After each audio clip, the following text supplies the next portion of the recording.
그래서 지금 문제 푸는 거 9번에 있는 걸 하나씩 좀 해결을 해볼 건데 이제 그 혹시나 해서 그 우리가 이 목적이 지금 시험 보는 게 아니잖아. 그러니까 보기 기억 니은까지 알고 디귿을 모르겠다 그러면은 기억 니은만 동그라미 하고 디귿 보기 체크해서 질문을 하세요. 그게 또 이득이거든. 네가 답을 뭐 맞고 틀리고 하는 게 아무짝에 의미가 없잖아. 그렇지? 그래서 이제 화학 반응식을 먼저 조금 완성을 하면은 요게 자, 첫 번째 식은 화학 반응식이 지금 우변이 완성이 돼 있죠? 우변에 있는 원소들이 원자들이 어떻게 돼 있어? 칼슘이 몇 개 있어? 우변에? 하나 있지. 그러니까 우변에 있는 게 우변에 존재하는 게 CA의 OH2거든요. 여기가 CA가 한 개가 있고요. O랑 H는 몇 개씩 있는 거야? OH가 두 개 있는 거니까 O랑 H는 몇 개씩? 두 개씩 있는 거야. 이거 알겠나요? O랑 H가 몇 개씩? 두 개씩 존재하는 거라고요. 그러니까 좌변에 이렇게 존재하면은 우변도 어떻게? 똑같은 만큼 존재해야 될 거잖아요. 그렇죠? 그래서 우변에도 이제 H2가 있으니까 H가 여기에 벌써 두 개가 있고요. O가 하나가 있잖아. 그럼 나머지를 챙겨줘야겠지. 나머지가 CA의 O가 되겠구나 라는 거. 이렇게 이제 화학 반응식이 완성이 됩니다. 그럼 여기서 이제 조금 더 부연 설명, 이 화학 반응식들을 여러 개 다루면서 내가 이것저것 좀 배경 지식 얘기를 해주려고 하는데, 너네 과학하다가 보면 석회수라는 거 본 적 있지 않아? 네. 뿌연 거. 석회수가 뿌옇진 않아 처음부터. 근데 후 불면은 석회수가 뿌옇게 흐려지게 됩니다. 요 CaOH2가 석회수야, 이 친구가.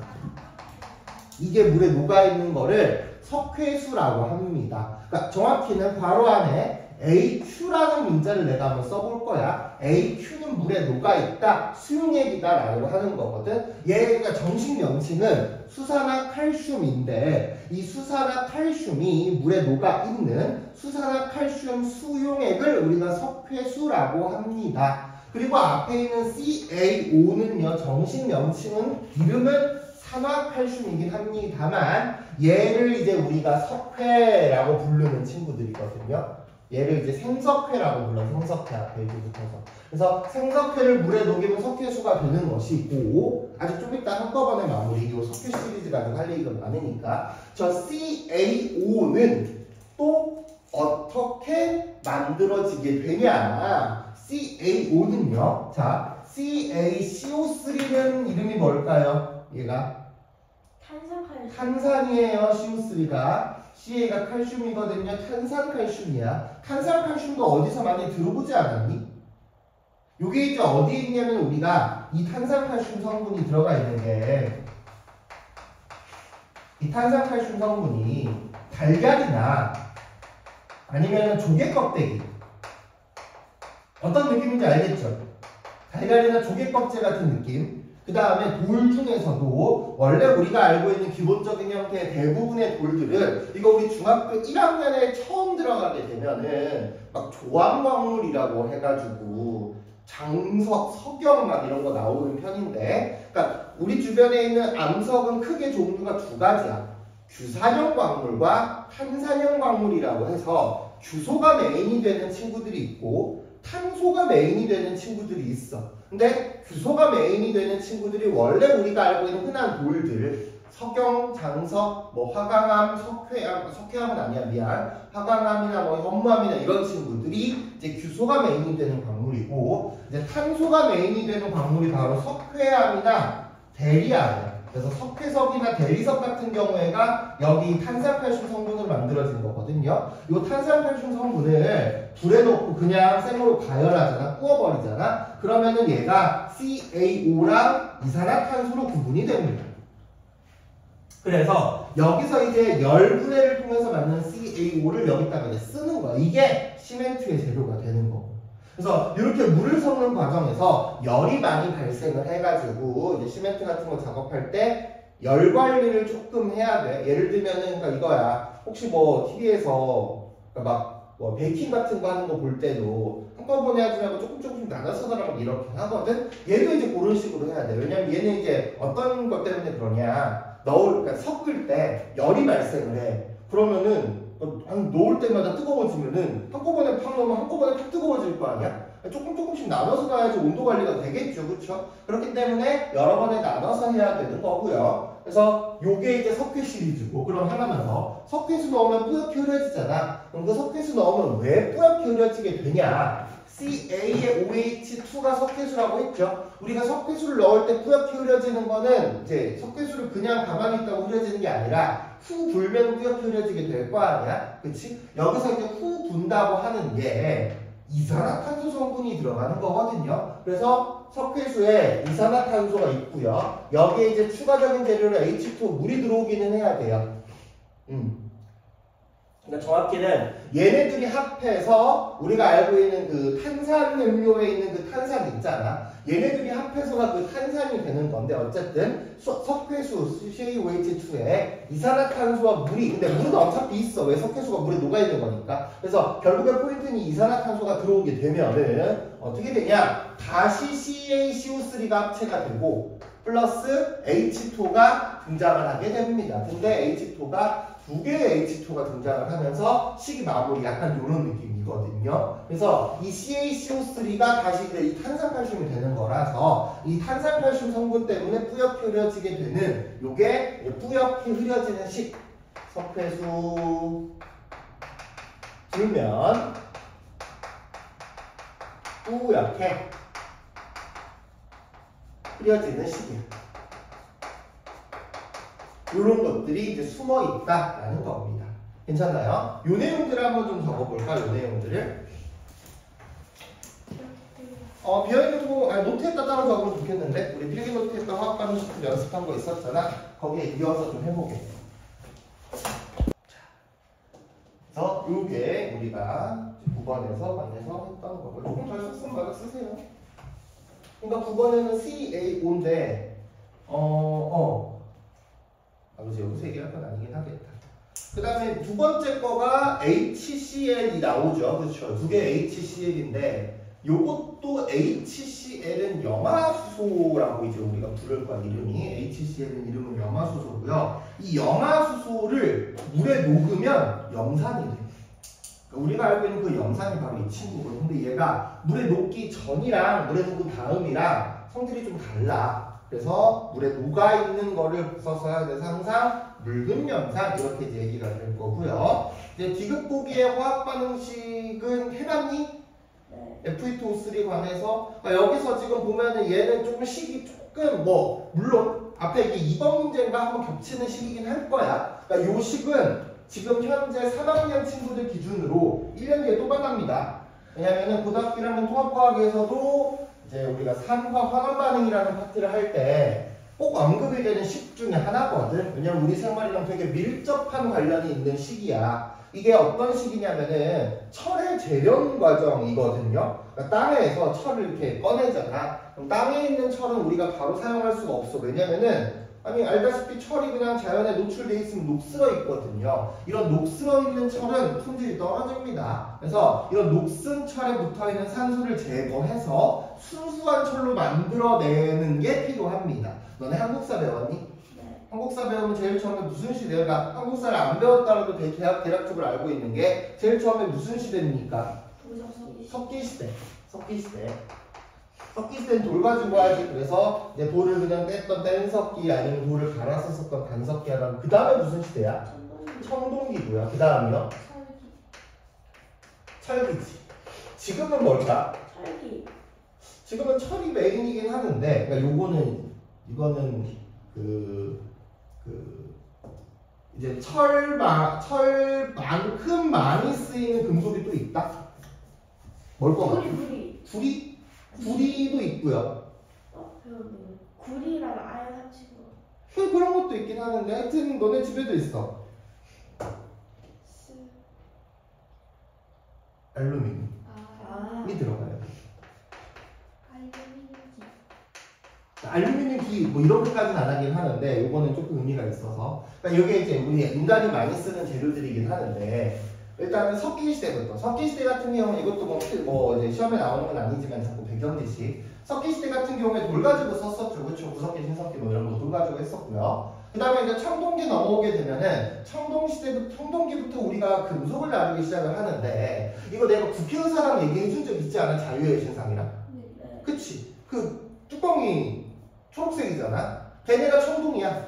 그러니까 구리가 사도화가 되면 청동기야. 그러니까 청동기가 청동이 구리야. 근데 구리가 깨끗하면은 그냥 붉은색인 거고 얘네가 녹으면은 이제 초록색으로 변하게 되는 거고 얘가 이제 구리거든요. 근데 아마 내가 그때도 얘기했을 거야. 구리 가지고 만들면 좋긴 합니다만 비싸다고 비싸. 그러니까 이 비싸다는 거는 딱 하나야. 희귀한 광물일수록 당연히 비싸지겠지. 그렇잖아. 가치가 있으면서 희귀하면은 희귀할수록 비싸지게 됩니다. 그런데 이거는 이제 이것도 고등학교 1학년에 올라가서 나오게 될 내용들이긴 하는데 우리 주변에 있는 원소들이 결국에 어떻게 만들어진 거냐. 우주가 처음에 땅 시작을 하잖아. 우주가 처음 시작하는 걸 우리가 빅뱅 우주론이라고 하고요. 이 빅뱅 과정을 통해서 우주 전체에 수소랑 헬륨이 쫙 퍼지게 됩니다. 그리고 그 수소랑 헬륨들 중에서 일부 이렇게 뭉칠 수 있는 수소랑 헬륨들이 뭉쳐서 막 온도가 1000만도, 1억도, 10억도, 20억도 막 이렇게 올라가잖아? 그러면 거기서 이제 무거운 원소들이 합성이 되기 시작을 하는 거야. 이런 것들을 우리가 수소 핵융합 과정이라고 하거든요. 우리 주변에서 이런 원소들을 합성할 수 있는 곳은 어디냐? 태양이야. 근데 태양은 수소를 헬륨으로 만드는 건 할 수 있어. 헬륨보다 무거운 원소를 완성하기에는 태양은 너무 힘이 약해. 그러니까 지금 있는 우리 공간에서야 태양이 이제 최고의 천체인 거지만 우주 전체에 관해서 봤을 때 태양은 그렇게 엄청 대단한 별이 아니거든요. 태양 색깔 무슨 색이야? 빨간색. 빨간색이 아닐걸 자세히 보면은. 노란색. 노란색에 좀 더 가까운 편이야. 근데 이게 그 별들이 가지는 색깔들 아마 이건 3학년 2학기 때 나올 내용들이긴 하는데 빨주노초 파남부로 갈수록 에너지들이 빛의 에너지가 조금씩 세지는 경향이 있어. 이것도 뭐 전자기파 얘기하면서 내가 한번 얘기를 해보긴 할 건데 그래서 우리가 불꽃을 볼 때 불꽃이 빨간불이랑 빨간색으로 불꽃이 나오는 거랑 파란색으로 불꽃이 나오는 거랑 더 뜨거운 거는 파란색 불꽃이 더 뜨거운 불꽃이야. 파란색 불꽃이 가스레인지에서 보이는 거잖아. 그치? 근데 가스레인지 하다가 빨간색으로 나오는 경우가 뭐 예를 들면 기름이나 고기 같은 게 들어가거나 빨갛게 될 거 아니야. 그쪽이 오히려 온도가 더 낮은 상태가 될 겁니다. 그럼 어쨌든 다시 와서 빨주노 초록색은 없어. 왜냐면 초록색, 빨간색, 파란색 세 가지 섞으면 빛의 삼원색 섞어가지고 흰색이 되거든. 그래서 빨주, 노, 흰, 파, 남, 보로 갈수록 별이 점점점 뜨거운 별이고요. 태양은 꼴랑 노란색 별이니까 그렇잖아. 태양은 우주로 따지고 보면 되게 하찮은 별 중에 하나야. 그래서 우리 은하 중에서도 그냥 이제 별 보려는 하찮은 별 중에 하나인 거거든요. 그러니까 이런 태양에서는 수소를 가지고 헬륨까지 만들 수 있어. 그 다음에 태양이 죽기 직전에 마지막으로 자신이 가진 모든 에너지를 끌잖아. 탄소랑 산소까지는 만들 수 있어. 우리 주기율표 사면서 탄소랑 산소까지는 만들 수 있단 말이야.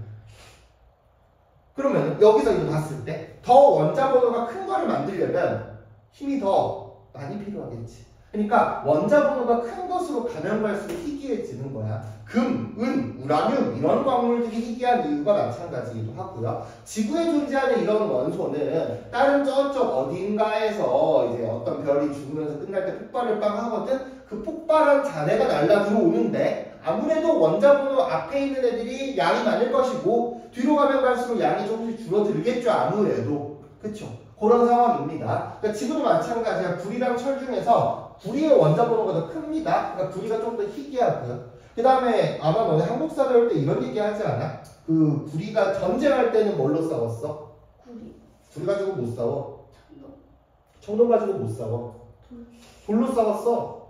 그러니까 아직 3학년 한국사 하면서 이런 거 한번 좀 잘 찾아봐. 아마 청동기 할 때 되게 중요한 키포인트가 되기는 하는데 청동기는 우리가 청동을 쓸 것 같이 생겼잖아. 청동을 안 씁니다. 왜냐면은 구리는 단단한 금속이 아니야. 우리 저기 어떠냐 너네 철수세미 만들 때 느낌 어때? 철수세미는 딱딱하잖아. 딱불거리고 그렇잖아. 근데 우리가 구리를 사용하는 게 이런 전선들에 많이 사용을 하거든. 그러니까 전선들 막 구부리거나 이러면은 잘 안 구부러지잖아. 그러니까 잘 구부러지잖아. 구리는 말랑말랑한 금속이야. 그래가지고 내가 구리를 가지고 내가 구리가 비싸겠지 당연히. 구리 가지고 비싸게 칼을 만들어가지고 이제 간섭기랑 빵 싸우잖아. 내가 져. 구리가 진다고. 구리가 진다고. 구리가 져. 구리를 가지고 농기계를 만들어서 농사를 빵 하잖아. 그러면은 돌한테 져. 그래서 농기구가 망가져. 그러니까 구리를 일상생활에 사용하진 않았고 그때는 뭐 재사용이나 뭐 이런 식으로 사용했다라고 배우긴 하는데, 근데 또 요즘에나 출토된 유물들을 보면은 이거 어떻게 좀 가공 잘해가지고 전쟁용으로 쓰기는 했었을 것 같다는 얘기가 있기는 해. 왜냐면은 얇고 뾰족하게 만들면은 어쨌든 돌이 그 뭉툭하잖아. 그러니까 뭔가를 좀 베어내는 거야. 그러니까 돌 가지고 내가 만약에 전쟁을 한다고 치면은 내가 돌칼 가지고 친구를 상대방을 빵 쳤어. 그럼 팔이 잘라질 거야, 부서질 거야. 돌칼 가지고 때리면. 부서. 돌칼은 부서지는 쪽 아니야?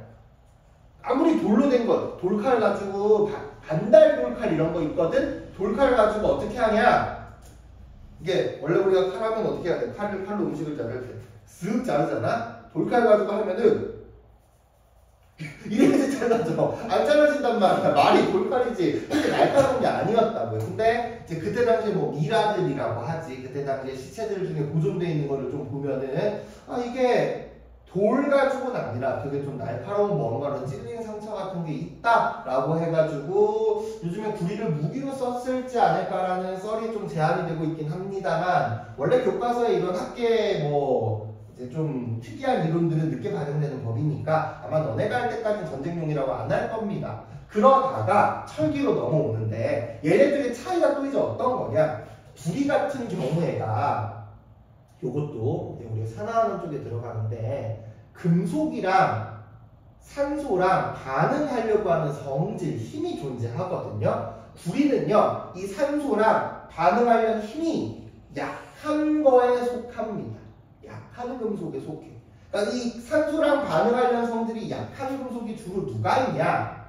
구리, 금, 은. 그래서 우리가 이제 브론즈, 실버, 골드 이렇게 이제 부르잖아. 금운동이 산소랑 반응하려는 성질이 약한 애들이야. 그 중에서는 그나마 구리가 제일 세고, 그 다음에 은이 산소랑 조금 적당히 반응을 하고요. 그 다음에 제일로 산소랑 반응을 안 하는 게 금이야.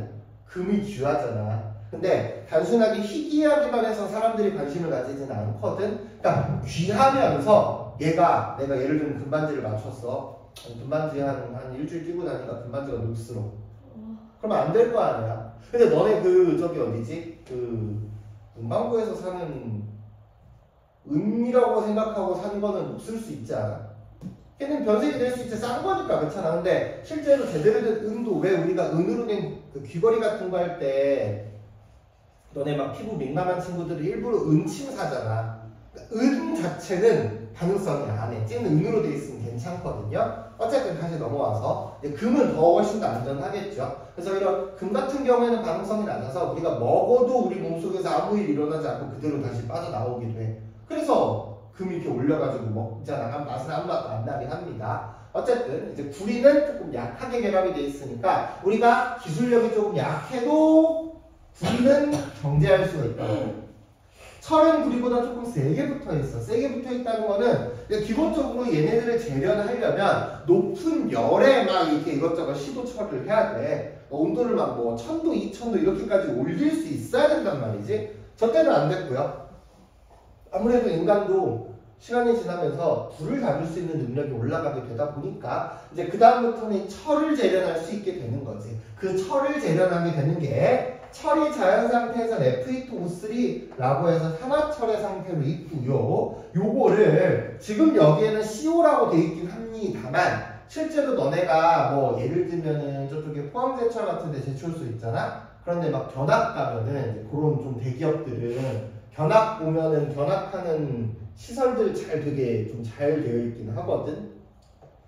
그래서 혹시 뭐 휴일에 엄마 아빠가 조금 한가하다고 하면은 이런 거 신청해가지고 구경하러 가면 되게 재밌긴 할 건데 이제 거기에 가서도 막 과정들을 보여주거나 그래. 실제로 우리가 윤곽문에 넣을 때 여기 지금 CO라고 돼 있잖아. 저 CO가 일산화탄소 성분이고요. 요 일산화탄소 성분은 그때도 아마 이런 밀폐된 공간에서 만약에 불이 나게 되면은 사람들이 불타 죽는 게 아니라 질식해서 죽는다는 얘기도 한번 했었을 것 같은데? 넌 처음 듣니? 이것도? 그러니까 막 이것저것들을 자꾸 내가 얘기를 하긴 했었을 텐데 그런 CO 일산화탄소 성분이 공기 중에 있는 산소를 되게 많이 모함합니다. 공기 중이 아니라 주변의 산소를. 그래서 얘가 CO랑 만나게 되면은 내가 산소가 부족하잖아? 여기에 있는 산소를 내가 뺏어가는 느낌인 거야. 그래서 만들어지는 게 FE가 되고요. 더하기 CO2가 되면서 식이 마무리가 되는 거고요. 그러니까 요 틀을 먼저 세울 수 있어야 돼. 화학 방식을 세울 때.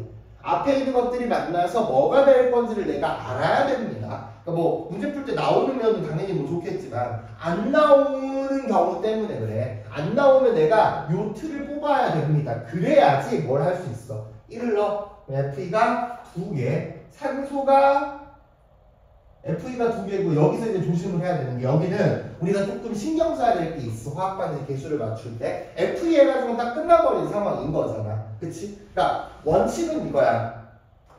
결국에는 머릿속으로 계산을 하는 게 제일 좋은 상황이긴 해. 산소가 3개가 이거는 이제 고정된 픽스된 값이잖아. 얘를 하나씩 들어오려면 몇 CO가 몇 개가 있어야지 받아줄 수 있겠어. 3개가 있어야 받아줄 수 있는 거잖아. 그래서 나는 이거 하나씩 줘야 되는데 3개가 있네. 그럼 받아먹으려면 3명이 와야겠네 해서 마무리를 했으면 나는 좋겠거든. 근데 아마 너네가 처음 배우면 여기를 막 미지수 A, 미지수 B 막 이런 식으로 잡아서 막 시키긴 할 거야. 솔직히 잘 모르겠어. 어차피 그 방법으로 안 할 거거든요.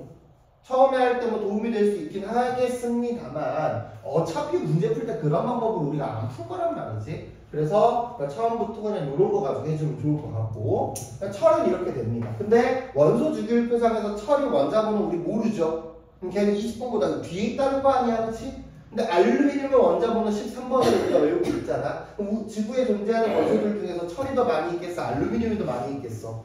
알루미늄이 더 많이 있습니다. 그러니까 실제로 그러니까 이거는 조금 이제 문제는 있어. 왜냐면은 지구가 좀 특이하게 생긴 게 정확히는 지구에 존재하는 철들 중에서 대부분은 다 어디로 가 있냐? 우리 지각, 렌트, 외핵, 내핵이라고 알고 있죠. 철 성분이 지구에 꽤 많이 있어. 꽤 엄청 많이 있거든요. 근데 걔네들이 다 지금 어디로 내려가 있냐? 핵으로 들어가서 내려가서 가라앉아 있는 상태야. 무거우니까. 그래서 철은 대부분 다 핵에 있고요. 지각에 가장 많이 존재하는 흔한 금속은 알루미늄 성분이에요. 근데 이 알루미늄 성분 같은 경우에가 Al2O3 형태로 관찰이 되는데 알루미늄은 결합을 되게 세게 하는 금속 중에 하나입니다. 지구에 존재하는 것 중에서 거의 뭐 손에 한 5손가락 안에 꼽을 정도로 칼칼, 남아, 알, 5등 안에 드네. 우리가 보통 일반적으로 외우는 원소들 중에서 5번째 안에 들 정도로 세니까 얘를 뜯으려면은 어떻게 될까? 쉬울까 어려울까? 철보다 쉽겠어 어렵겠어? 훨씬 더 어려워. 더 세게 붙어 있으면 내가 뜯으려는 힘이 더 많이 필요하잖아. 그래서 철을 재련하는 게 막 기원전 막 1000년 막 이럴 때 아니야? 500년, 1000년 이 정도일 텐데 알루미늄 재련하게 된 거는 현대까지 와서 1300년도 넘어서 1500년도, 1600년도 요때까지 와서 이제 제거가 됩니다. 얘의 경우에도 원리는 좀 비슷한데 얘는 이제 전기 분해로 보통 우리가 분해를 하게 되는 거거든. 그래서 그냥 참고 사항 정도만 하면 되고요. 얘는 따로 필기할 필요는 없을 것 같긴 합니다. 필기는 따로 안 해놓고 그냥 요 정도 보고 넘어갑시다. 프렌트에서는 요 정도 정리하면 될 것 같긴 하고 나머지 것들 넘기면서 혹시 또 같이 볼 거 있나 한번 봐볼게요.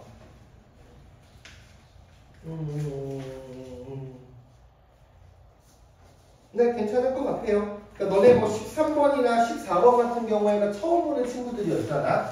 그치? 13번이나 14번 같은 경우에가 아마도 처음 보는 친구들이었을 텐데 이제 그런 것들도 문제 푸는 데 자체는 지장이 없었을 겁니다. 다시 5초 들어가 봅시다. 이제 우리 시험 대비 교재에서 질문하는 것들을 이제 어떤 느낌으로 갈 거냐면은 수업 시간 때는 본 교재만 쓸 거야. 수업 시간 때는 본 교재만 쓰는 거고 시험 대비 교재는 조교쌤이랑 토요일날 와서 바로 우리 오늘 배운 내용 있죠? 오늘 배운 내용 바로 이어서 하는데 근데 저번 주도 그렇고 아마 이번 주도 그럴 것 같아. 너네가 지금 하는 화학 파트를 나는 좀 급하게 나가지 않았으면 좋겠거든. 그러니까 천천히 진행을 하잖아. 그러면은 이제 추가적으로 문제가 조금 더 나가는 게 있기는 할 겁니다. 우리 저번 시간에 화학 반응식 세우는 것까지 진행을 했던 것 같고요. 질량 보존의 법칙도 했었나?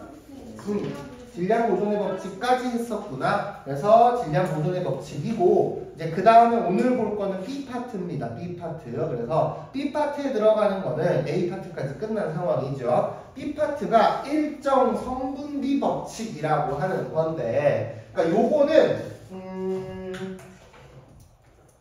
만들어지게 되는 레시피가 정해져 있다라는 느낌으로 볼 거야. 어떤 느낌이냐 먼저 이제 간단하게 설명을 좀 해주고 너네가 시간 줄 테니까 한번 읽어보긴 할 건데, 그러니까 예를 들면 이런 거야. 내가 요 일정 성분비 법칙을 하면서 가장 많이 예시를 드는 게 샌드위치 만드는 거거든요. 샌드위치 가장 기본이 되는 햄치즈 샌드위치를 만든다고 생각해봐. 그럼 햄치즈 샌드위치 재료가 어떻게 돼?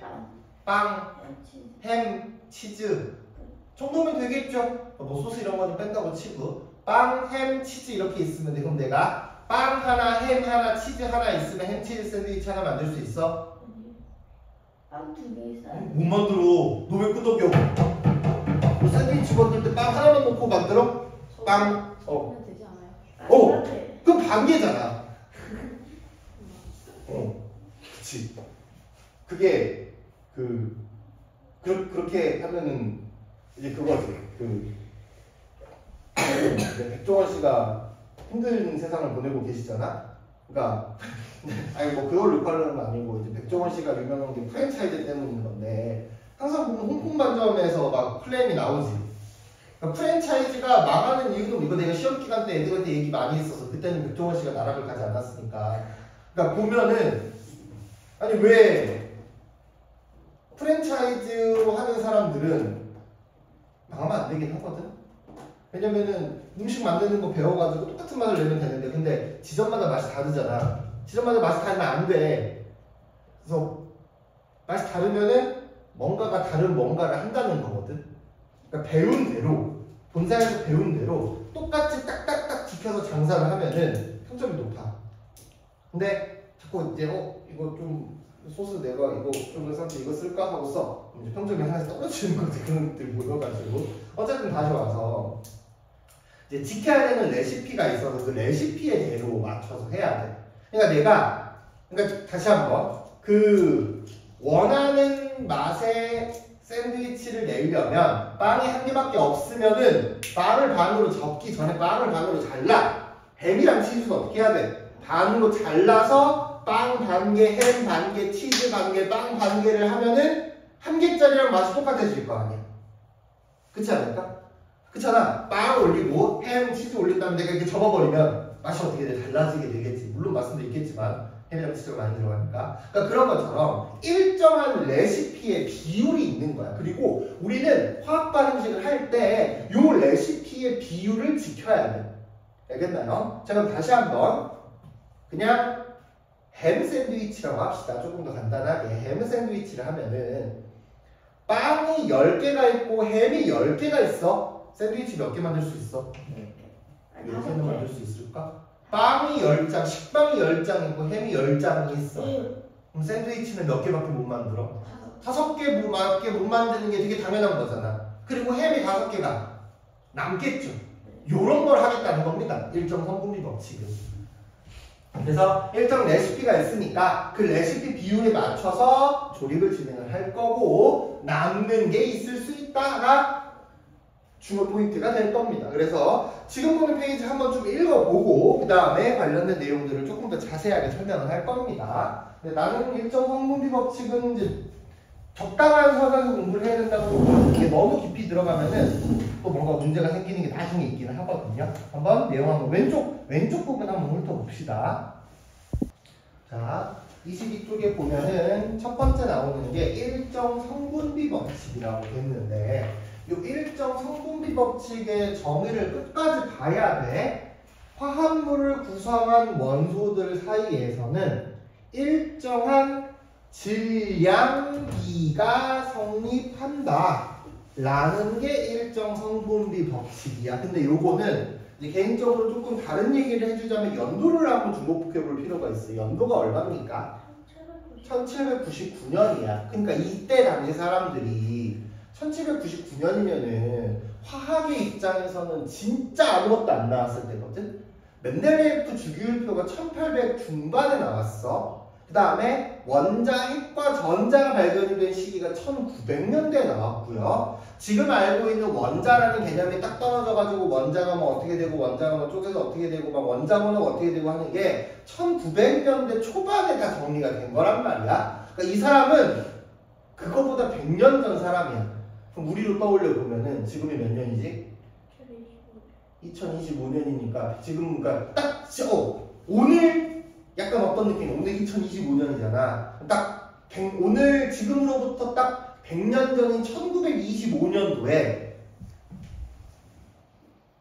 그 거의 막 원소 이런 것들이 다 정리가 됐다고 보면 돼. 근데 그 자 지금 우리가 생각할 때 1900년대에 태어난 사람이 있다고 해라.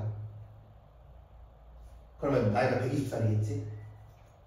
그치? 1900년대에 태어난 사람이 나이가 120살이면 이제 그분은 만약에 살아계신다면은 살아계시긴 하는데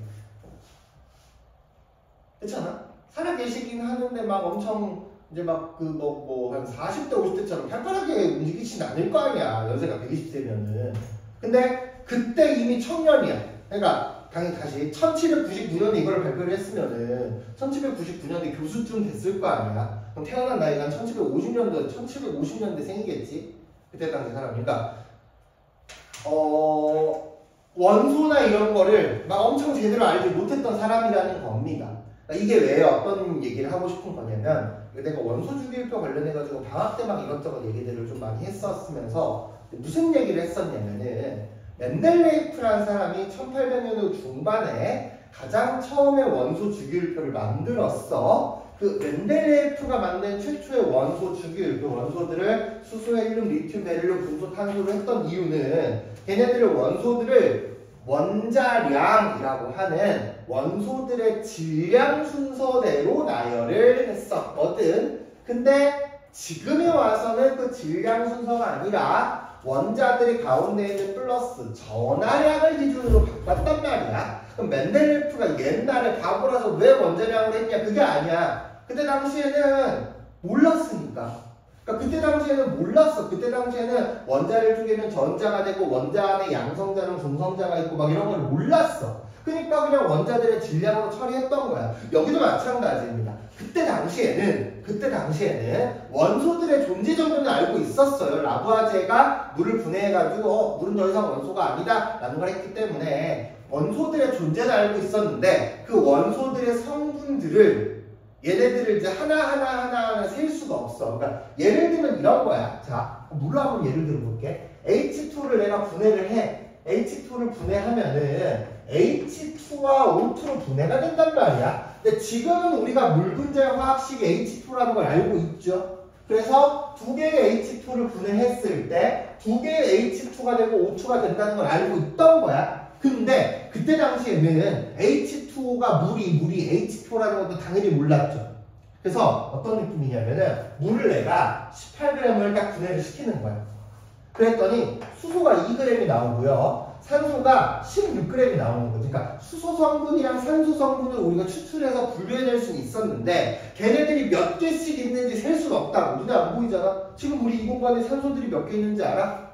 몰라. 그러니까 이 개수 세는 것도 화학을 하다 보면 꼭 필요하긴 하는 건데 예를 들면 내가 컵에다가 물 한 컵을 딱 떴어. 여기 이제 컵 있으니까 여기다가 물 한 컵을 딱 떴습니다. 그럼 이 안에 물 분자가 있을 거 아니야? 그리고 물 분자는 분명하게 입자잖아. 물 분자가 몇 개 있을까? 100개. 100개도 훨씬 넘어. 10,000개. 그 정도도 훨씬 고작 그 정도로 할 정도는 아니야. 우리 몸을 구성하는 원자들을 다 합치면 우주에 있는 별 개수보다 많다고 했어. 그러니까 이게 이제 있을 거잖아. 그러면은 정확하게 진짜로 몇 개 있는지 세계는 너무 작으니까 우리가 확인할 수가 없잖아. 근데 약간 이제 이런 거 있지. 되게 엄청 작은 애들을 개수를 셀 때 내가 예를 들면은 국자를 한 숟가락을 딱 컸어. 그럼 여기에 한 300개가 아니고 여기에 1000개가 담겨. 내가 국자를 10국자를 푸니까 다 빠진 거야. 그럼 몇 개 있는 거야? 아니지, 한국자 풀 때 1000개씩 없어지는 건데 10번 푸으니까 10,000개가 있구나, 약간 이런 느낌으로 되는 거잖아. 그런 것처럼 원자나 분자를 세는 단위를 나중에 우리가 고등학교 올라가게 되면은 몰이라고 하는 거를 배우는데 1몰이 6 곱하기 10의 23제곱개야. 6, 000, 000이 23개가 붙은 거예요. 근데 그 물은 1몰이 몇 g이냐? 18g이거든요. 그러니까 보통 이제 어떻게 이제 들어가냐면은 물을 우리가 제일 좀 편한 게 물 360g 정도. 물 360g이면 얼마냐면은 우리 음료수 뚱캔에 있는 물 분자의 개수를 세보잖아. 그럼 그 안에 들어있는 게 이 12 곱하기 그러니까 12 공이 23개. 12 공이 23개만큼 그 안에 들어있는 거야. 인간이 셀 수 있는 단위 체계를 넘어가는 수준인 거지. 그런 느낌인 거고. 근데 그 360ml짜리 뚱캔에 있는 물을 내가 증발시켜서 수증기로 만들어버리면 우육밥으로 50 맞나? 아니 500개. 1리터 우육밥 500개가 됩니다. 그래서 액체랑 기체의 부피 차이가 많이 나는 걸로 얘기를 한 거고요. 그럼 다시 돌아와서 이때 당시에 사람들은 왜 일정 성분 비 법칙을 질량비로 했냐? 아니 질량비로밖에 몰랐으니까 한 거야. 근데 지금은 우리가 조금 더 이것저것 배경 지식을 많이 알고 있잖아. 그래서 지금 레벨에서 지금 우리가 공부하는 관점이랑 옛날 사람들이 공부하는 관점이랑 약간 관점이 미묘하게 다릅니다. 지금은 우리는 어떤 관점으로 들어가게 되는 거냐면은 이제 여기는 화합물을 먼저 봅니다. 지금 여기에 등장하는 화합물이 H2O가 있고요. 그 다음에 암모니아 NH3가 있고요. 이산화탄소 CO2가 있고요. 산화구리가 CuCl, 산화구리가 CuO구나. CuO가 이렇게 돼 있단 말이야. 그러면 H2O는 수소 몇 개? 수소가 2개, 산소가 1개가 있어요. 여기는요, 질소가 1개, 수소가 3개가 있고요. 이 친구는 탄소가 1개, 산소가 2개가 있어요. 여기는요, Cu가 1개, O가 1개가 있는 상황인 거잖아. 그렇잖아? 얘네들이 개수비는 알 수 있어. 질량비는 이것만 보고 알 수 있을까 없을까? 없다. 없지 않아? 질량을 잡으려면은 뭔가가 따로 필요합니다. 자, 밑에 코멘트를 이렇게 달 거야. 질량을 다루기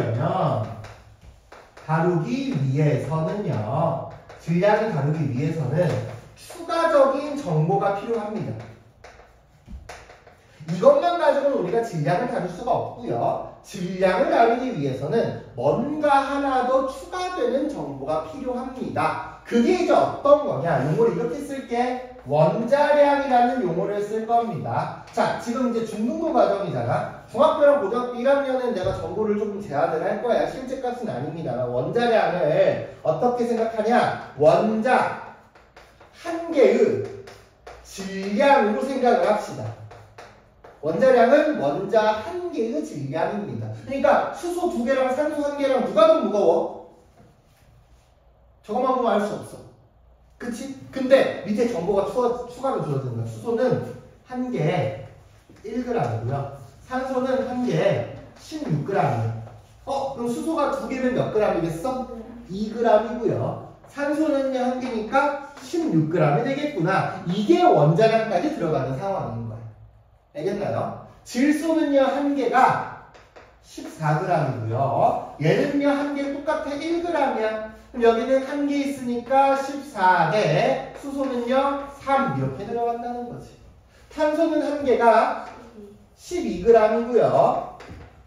산소는 아까처럼 1개가 16g입니다. 그렇죠? 그러니까 여기는 질량비가 12대 32다 라고 우리가 처리할 수 있는 겁니다. 구리 같은 경우에가 우리가 원소상에서 많이 만나는 친구는 아닌데, 구리는 1개가 64g이래. 여기는 1개가 16g이라고 합니다. 그럼 여기는 64 대 16이고요. 가장 간단한 정수비까지 처리할 수 있으면은 처리하는 거겠죠. 괜찮나요? 그래서 요러한 그 당시 사람들은 지금은 우리가 원자들의 얘네들의 화학식량을 딱 꼬집어내 놓고 너 화학식량이 이거니까 이렇게 돼서 한 개당 질량이 얼마니까 요렇게 밑으로 내려오는 식으로 우리는 판단을 했잖아. 근데 그때 당시의 사람들은 실험을 통해서 그냥 이거 결과만 알고 있는 거야. 그랬더니 내가 양을 많이도 해보고 조금도 해보고 뭐 엄청 되게 양을 자꾸 바꿔가면서 해보는 거야. 그러니까 H2를 가지고 실험을 하는데 지금 내가 H2 18g을 태웠더니 2g이랑 16g이 나왔어. H2 36g을 해보니까 4g이랑 32g으로 나온 거야. H2를 180g을 하니까 20g과 160g이 된다는 거지. 그래서 내가 양을 늘리거나 줄이게 되더라도 수소랑 산소에 튀어나오는 질량의 비가 똑같더라. 이게 일정 성분비 법칙인 거야. 그래서 그렇다면 만들어지는 물질들이 아무렇게나 조합이 된 게 아니라 특정 어떤 레시피에 맞춰서 이루어지지 않았을까가 핵심 포인트가 되는 겁니다. 알겠나요? 괜찮나요? 그래서 왼쪽 거는 필요 없고 여기 있는 내용만 우리 필기한 거에다 적어줍시다. 책에 있는 내용이긴 합니다만은 손으로 써주는 게 중요해서 한 번 더 시켜볼게요.